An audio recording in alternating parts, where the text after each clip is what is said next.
here you are, and here we are together for episode 4, part 2, The Far Side, with comic book Karaoke and myself, Chris Jordan. We're walking, we're talking, and we're having a lot of fun finding out all the eccentricities that exist within our geek multiculture and multiverse, I suppose, right? So you had a bit of a taste with Jean-Pierre. We'll be closing up the conversation with him in just a moment. And also Jonathan R. Harding. I say R. Harding because I actually know it's Jonathan R. Harding, right? Jonathan Harding from Fandom is awesome. Will also be chatting to us in just a moment. What's so cool is if you go and research more and more how variant the discoveries of eccentric collecting goes. It is from, obviously, I mean, who wasn't a kid and didn't love yo-yos, right? We've got that. But then we also have like unopened pizza boxes. We have, like those vomit bags from airplanes, obviously not used, right? But that's over there. We have, man, what am I saying? It completely blew my mind. Did it? It blew my mind so much I actually can't remember. There is so many. I'll tell you in the next part. The problem is if you're looking at a mainstream collector and how they view eccentric collectors, it's like,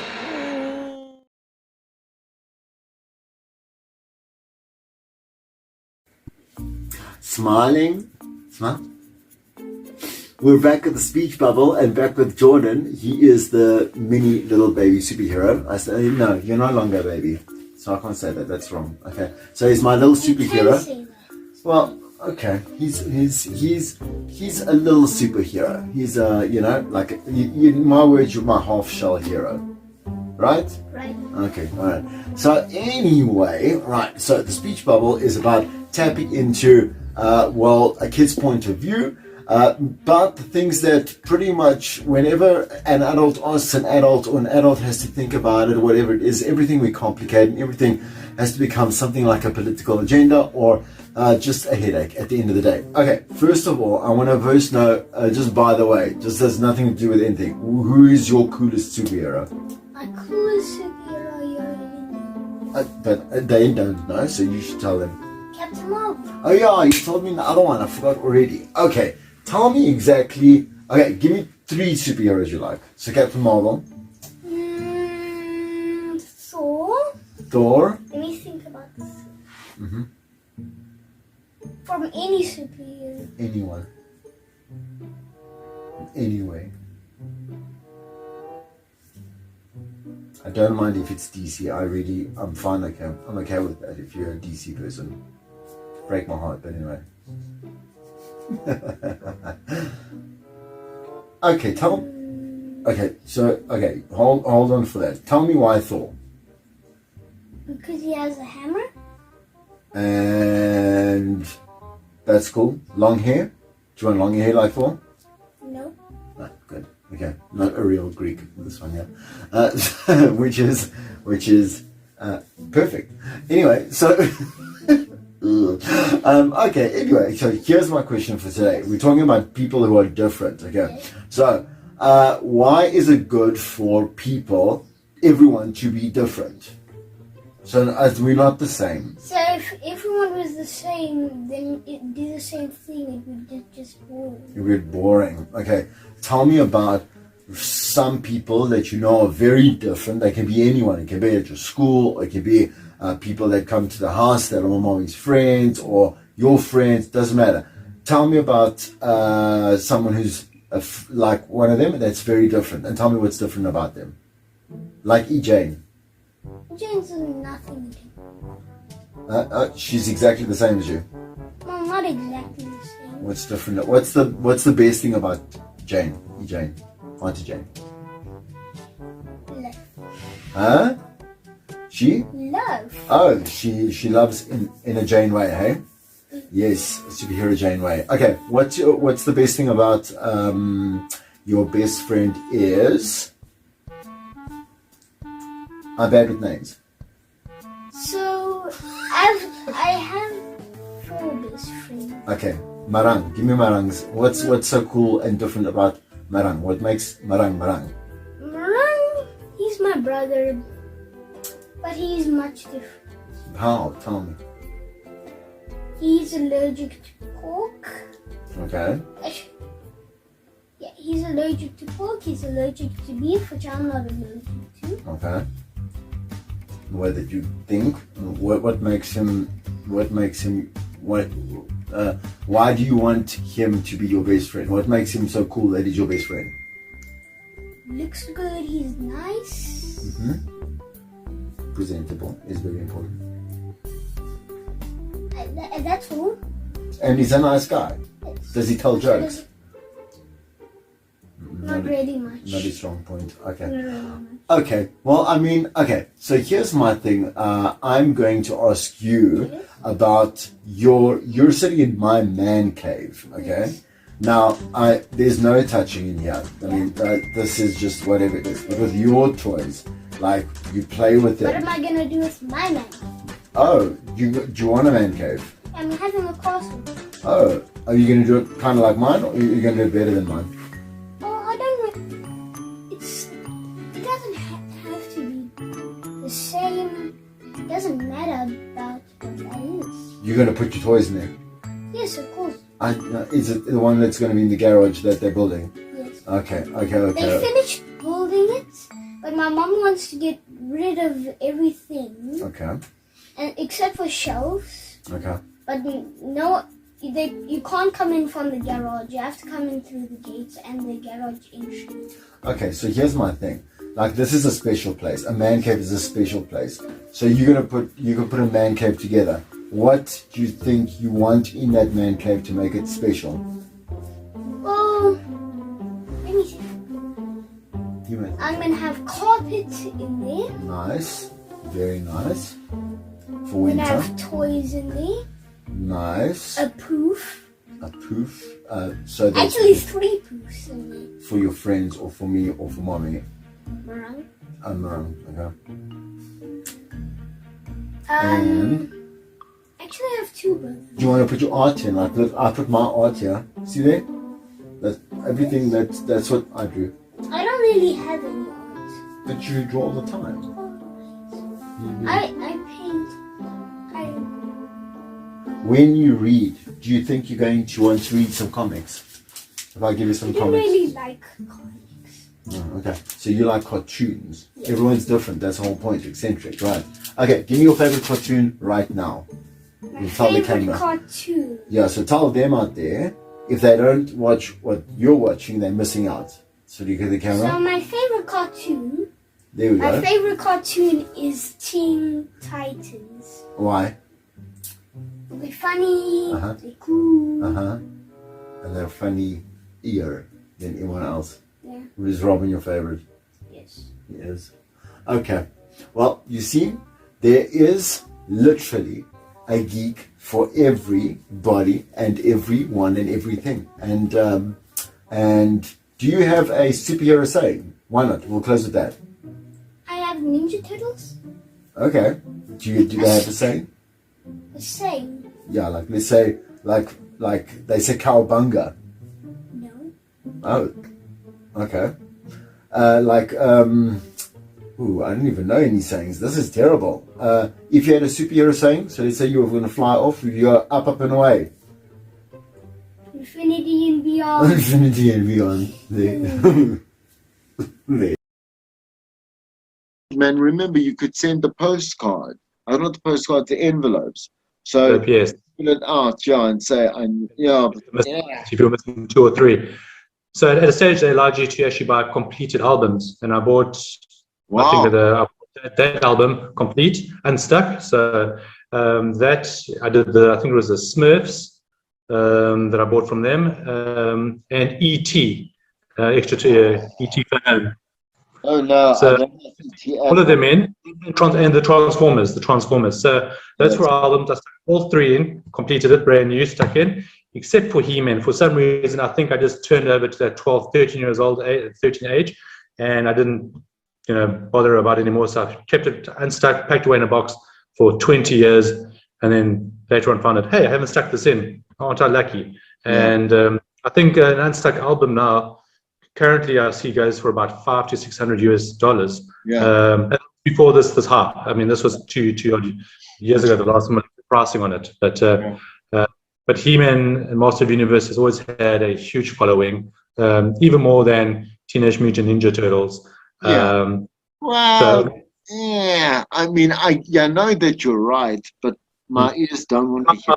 I prefer the Ninja Turtles by far. I mean, that's my vote. I compete with you, but He-Man. Here's my thing, which I don't understand with that now. Because we bring it up. I mean, so 66 episodes of He-Man, like I think there was 42 of She-Ra. Yeah. I don't understand. There's been there's hundreds of TMNT.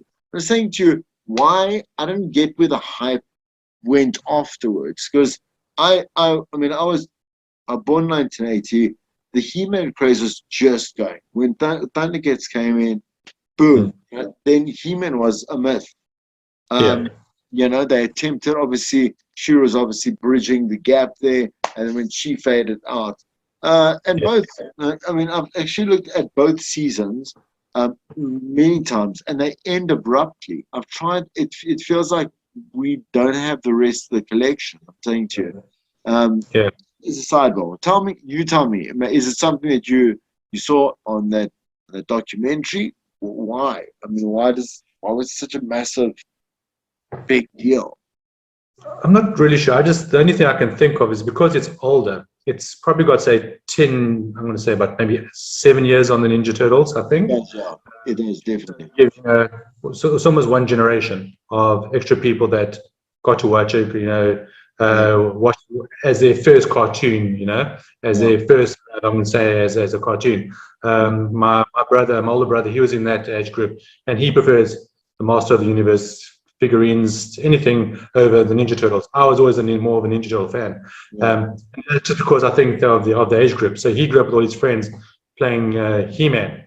Where I grew up, it was the Ninja Turtles. I mean, we played with He-Man, but that was always the prime. So when I say my naivety is not that, it's not that far gone.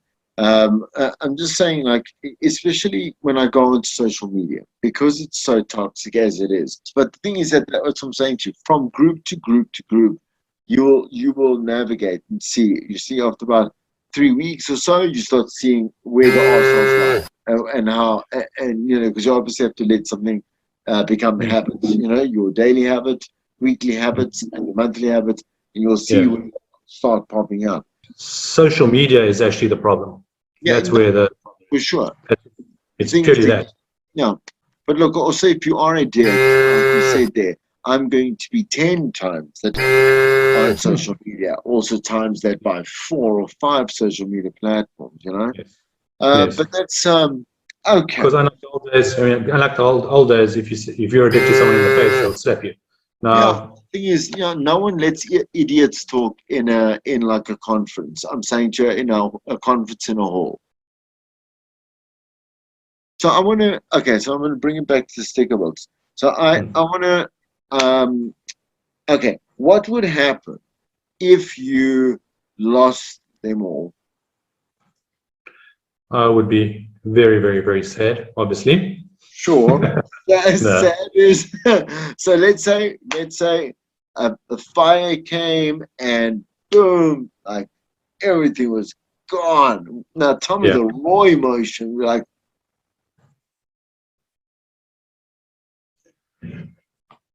Gonna have to open up a bottle of whiskey and drink it straight. Would you start again? Is that it? Would you start again and see some kind of light in that? No. Yeah, I mean, I don't think I would say I would see it as a lot, because it's you'll be distraught. I mean, a lot of years now has been put into collecting those items, some rarer than others. But if it had to happen, I would cry myself to sleep for a couple of nights, drink myself to sleep for a couple of nights, and then get back up and say, okay. I want someone. I'm going to hold some up. You tell me. These are the ones that is going to watch. The ones we got in South Africa. Animals of the World, yeah. And tell me, what is it? What? Tell me a memory it brings up. What did you think about the album? Was it cool? Was it not? When am I dropping something cool? I'm sure. Yeah. I remember that album. That album, I think I was probably standard 4. Yeah. I remember that album because of the white animal stickers that you could stick in the centerfold, and you could, I think, at least in the South African edition. Funny enough, the UK edition doesn't have a centerfold. It was the first album that Canadian, yeah, that my school friends actually collected with me. I think there were about 4 of us. It was boring in the sense that it wasn't superheroes or cartoon characters. Sure. So it was always boring from that. But it was a lot of fun because every break we would have obviously the trading. I don't know if you guys ever played. I mean, it used to be the gambling where you used to put the card on the grass and you used to flip it over. You do that. Or you throw them out and have a free for all. You know, whatever you grab, you get. Yeah. That sticker album always had. It was the most fun we've had with stickers. I think that I can remember. It was a very boring sticker album, like I've mentioned before. But we had process of collecting it was absolutely one of the most fun times we've had with my friends at school. All right. So then, here I've got. This one upset me a lot because I never got to finish it, but it was the first with the 3D glasses. Yeah, 3D glasses. Guess which one? Ninja Turtles, yeah. That's it. Did you finish it? I finished it, and I have 2 unstuck complete albums as well. Good. This is my favorite. Yeah, I love this. With puzzles, the 3D puzzles. Yeah. And again, you could take the this is obviously yeah. I've got actually 2 pairs. I will have 2 pairs of them. 2 pairs of them. And then you would go from the one eye to the other. Yeah. And then what I used to do is I would recreate my own version. So I would draw because it seemed simple enough. Do one in red, do one in black. And then I had a whole collection of my own art in red and black. Do this. So that was awesome. What was happening in your life? In the Tartague Ninja a la Riscosa. I was doing a lot of cleaning up and chores so I can earn some pocket money so I can go buy those Ninja Turtle figurines from Checkers up the road. That's what I was doing. Wow. Every day. Hours and hours to save that pocket money because I had to collect every single figurine.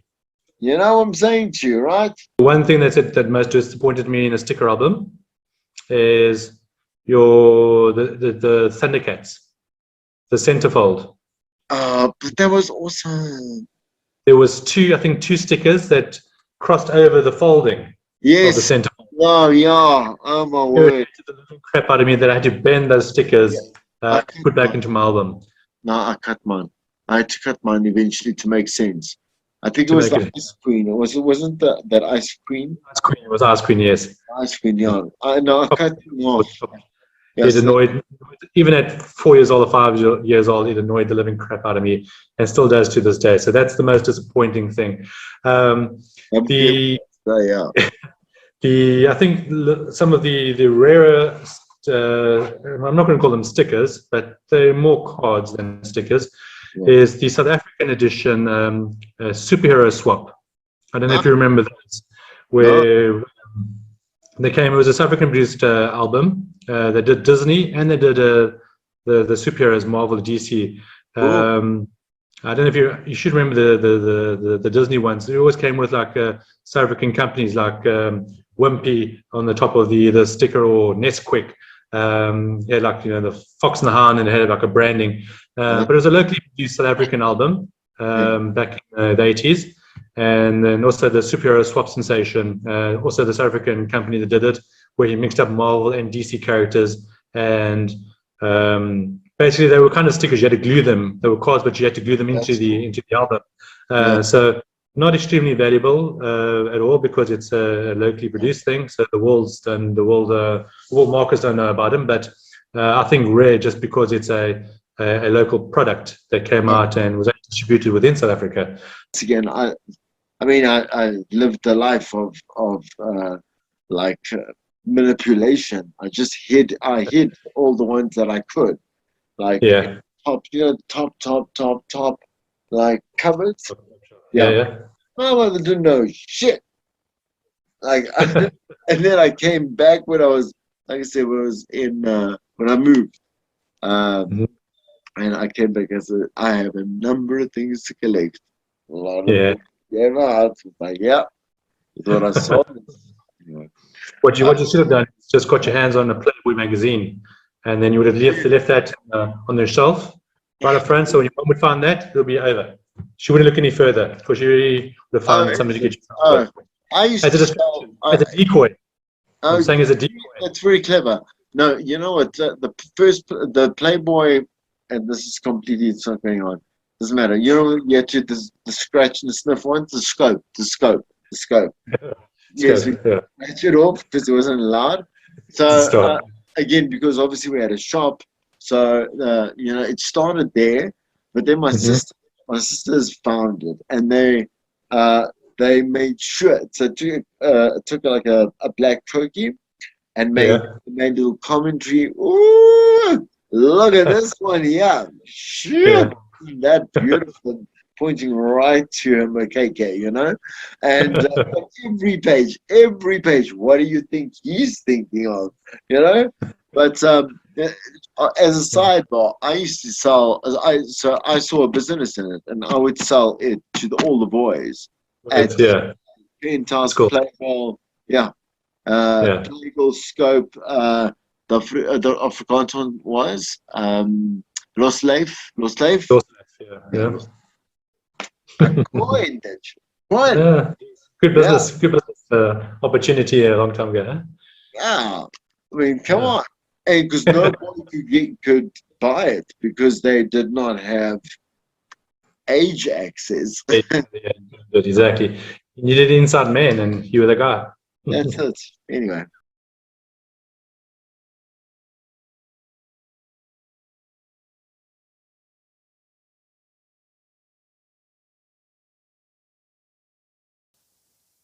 It was amazing, man. Amazing. Two super awesome, super geeks, giving us a little bit of a closure to eccentric collecting and why collecting,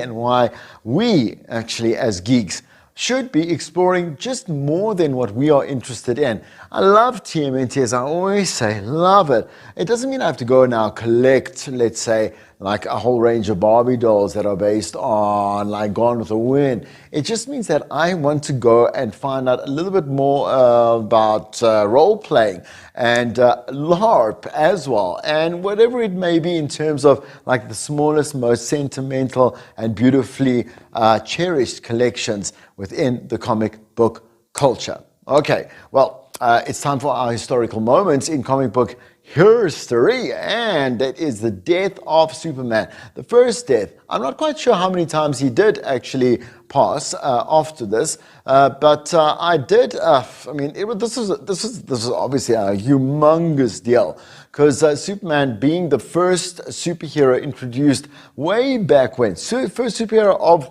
like all time, he was given every single power. So super strength, he's got the vision, extra vision, they got the blast, got everything, right? Except obviously just that little bit of a not impervious nature to something called kryptonite. Doesn't matter. Doomsday came along. Out of kind of nowhere, and he just set on a path of destruction, destroying members from the Justice League. Anything that stood in his way, he crushed, and Superman came to a bit of a halt with that particular milestone.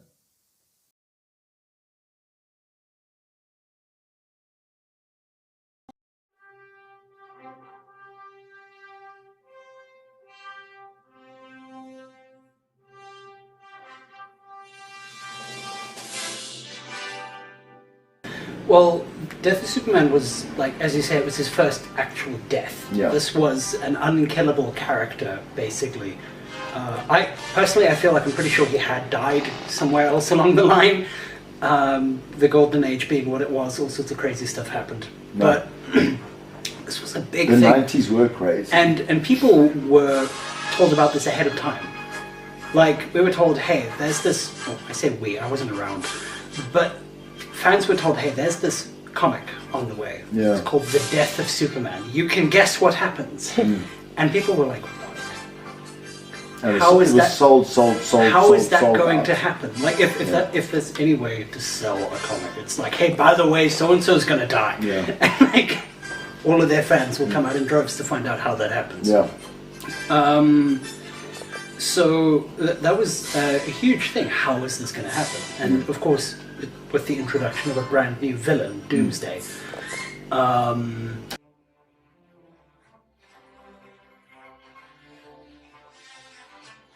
So he's got a couple of different origin stories depending on where you read or where you are being introduced Yeah. to the story. But the gist of it is, here's this being, every time he dies, he becomes immune to whatever it was that previously killed him. So Right. if you snap his neck next time, you can't do that. Okay. Or if you do, it just won't work. But like, regardless of which origin story you subscribe to, for the purposes of the death of Superman, he is just an unstoppable force that will do the killing. Yeah. And that's really all they needed. It seems the idea was that someone else would take up the mantle Yeah. of Superman, but by this point, loads of other characters had died and come back. Well, So yeah. people well and truly expected that he would come back at some point. I can't remember I'm not sure how long it took, but I know it was a while Yeah. before he came back. Yeah. Like, you know, some characters will die and then they're back a month later, sort of thing. Sure. But DC advertised it as like, no, this is the end. Of course, we know with hindsight it was not the end. Yeah. What's a world without But Loki? at the time, people really believed, like, this is it. They are going to kill off their cash cow. How dare. That was something that bothered me in, I want to say it was 2015, they finally killed off Wolverine in the comics. And it's like, okay, so he doesn't have his healing factor, and he's now encased in adamantium. He's not coming out of there, he's Yeah. dead. And then they're like, oh, okay, so through the magic of Secret Wars, here's Old Man Logan. Functionally Right. the same character. Yeah, that's my. That's another thing. Secret And then a Wars couple was of years everything. later, they brought the Wolverine back Yeah. for another storyline. And it does get very frustrating when, like, there's all this character development and growth, and then a character dies, and you know that you've tied up all your loose ends. It's Yeah. wonderful if you've done it properly. And you've done the what is it, the 7 phases of remorse? Yeah. Yeah, that's it. You've gone through all your stages of grief, and then a while later they're just back. And this was something with the MCU, Kevin Feige specifically said after Endgame, so many fans were like trying to find ways that they could write Tony back in. Like Yeah. things that had been done in the comics. They're like, you know, but they can do this, they can do the AI. Kevin Feige said no. Yeah. The character is big. If we bring him back in any way, shape or form, that undoes all of our hard work. Yeah. That invalidates all of that emotional build-up. Yeah. Because now, if you go and re-watch Endgame, that death still has the impact. But if they bring him back afterwards, it's like, oh yeah, it's fine. Bring us to the end of Comic Book Karaoke episode 4, The Far Side. I've had such a great time. Name is Chris Jordan, just like kind of signing out. I want to throw forward to what's happening in episode 5. It's super cool. We're looking at diversity, period. That's the title of it. With Instagram influencer Terry Morolane, and she is an upcoming and a really powerful broadcaster. And well, you know what? Again, I say it again. I know you're getting sick and tired of it, but not really. That's kind of the narrative again for the 2020s reboot. Where does tolerance lie? From what we considered way back when to right on right now. We talk about it all raw to the point. We don't feather around it in episode 5. Until then, may your force be strong and tasty with you.